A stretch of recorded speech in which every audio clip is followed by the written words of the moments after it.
नवरात्रों में तो वो और भी अच्छी लगती है, नवरात्रों में तो वो और भी अच्छी लगती है। 9 दिन तक माथे पर टीका, सर पर दुपट्टा रखती है। कि नवरात्रों में तो वो और भी अच्छी लगती है, 9 दिन तक माथे पर टीका, सर पर दुपट्टा रखती है। और क्या बताऊं तुम्हें उस दिन, तुम्हें इन दिनों उसके चेहरे का नूर यारों। और क्या बताऊं तुम्हें इन दिनों उसके चेहरे का नूर यारों। ऐसे लगता है माँ दुर्गा की दुआ उस पर खूब बरसती है। ऐसा लगता है माँ दुर्गा की दुआ उस पर खूब बरसती है। अच्छा देखिएगा कि जब दो प्रेम करने वालों के बीच का फासला इतना दूर होता है कि मतलब अगल बगल घर नहीं होता है, 2 शहरों का बीच का दूरी होता है उनके बीच में, मन करता है कि तुमसे मिल लूँ। मैंने उससे कहा कि यार मिलने का मन कर रहा है बहुत ज़्यादा। वो बोलती कि, और मैं बोला उससे कि क्या मैं तुम्हारे घर आ जाऊँ। बोलती है पिटना है क्या तुझे, घर आ जाएगा। तुम्हें कैसे आओगे तुम? तो मैं 4 लाइनों से समा बांधना चाहूँगा कि मैं उसके घर को कैसे जाऊँगा। तो कभी आऊँगा तेरे घर किसी बहाने से, कि कभी आऊँगा तेरे घर किसी बहाने से, तुम मुझसे मिलने बाहर आओगी क्या। कि कभी आऊँगा तुमसे किसी बहाने से, तुम मुझसे मिलने बाहर आओगी क्या। तेरे हाथ की चाय पसंद है मुझे, खुद बनाकर पिलाओगी क्या। कि तेरे हाथ का चाय पसंद है मुझे, खुद बनाकर पिलाओगी क्या। यारो क्या होता है ना, लड़कियां बहुत नटखट होती हैं। क्या होती हैं? नटखट होती हैं। सब कुछ जानती हैं फिर भी ना समझदार बनती हैं कि हमें कुछ पता ही नहीं है। तो हम उस पे लिखे हैं कि जानते हुए भी अनजान बनती हो, कि जानते हुए भी अनजान बनती हो, इसी तरह मुझे परेशान करती हो। कि जानते हुए अनजान बनती हो, इसी तरह मुझे परेशान करती हो। पूछती हो मुझे क्या पसंद है, पूछती हो मुझे क्या पसंद है, जवाब खुद हो फिर भी सवाल करती हो, जवाब खुद हो फिर भी सवाल करती हो। बहुत बहुत धन्यवाद। अच्छा देखिए, जब ये बातें प्रेम प्रसंग की हमारी बातें अभी तक 2 लोगों तक सीमित थी, जब मेरे दोस्तों को पता चला, वो पूछे यार तुम प्रेम प्रसंग में पड़ गए हो, हमें बताए नहीं।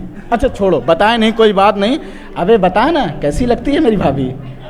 तो 2 लाइन के माध्यम से कि मुस्कुराहट देखकर उनकी हम होश गवा बैठे, कि मुस्कुराहट देखकर उनकी हम होश गवा बैठे, हम होश में आने को ही थे कि वो फिर मुस्कुरा बैठे, कि वो फिर मुस्कुरा बैठे।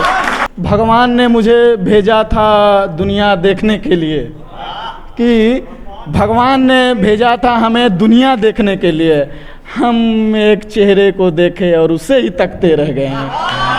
हम एक चेहरे को देखे और उसे तकते। तो वो पूछे कि क्या तुम मुझसे प्यार करते हो। अब मैं उसका जवाब दे रहा हूँ कि झूठ लिखूं तो तुझको अपना लिखूं मैं, तुझको अपना लिखूं मैं, सच लिखूं तो खुद का तेरा लिख दूं मैं, कि सच लिखूं तो सोच को तेरा लिख दूं मैं। अच्छा अब देखिए, अब अभी तक तो बहुत मज़ा आया इस रिलेशन में, या जो भी कल्पना चल रही है, अब उदास गमगीन माहौल होने वाला है। कृपया थोड़ा सा दिल तक आपके पहुंचने की कोशिश करूंगा, अगर समझ में आए तो तालियों के माध्यम से मेरा हर्षोल्लास कर लीजिएगा। कि अच्छा आपने देखा होगा कभी कभी ऐसा होता है कुछ समझ में नहीं आता कि कोई आखिरकार हुआ क्या है।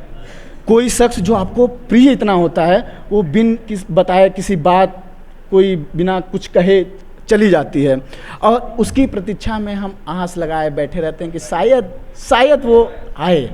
तो लेकिन क्या हुआ, देखिए 4 पंक्तियों के माध्यम से आप लोगों के सामने पेश कर रहा हूँ कि एक रात वो गई थी जहाँ बात रोक के, एक रात हो गई थी जहाँ बात रोक के, अब तक रुका हुआ हूँ वहीं रात रोक के। कि एक रात वो गई थी जहाँ बात रोक के, अब तक रुका हूँ वहीं रात रोक के।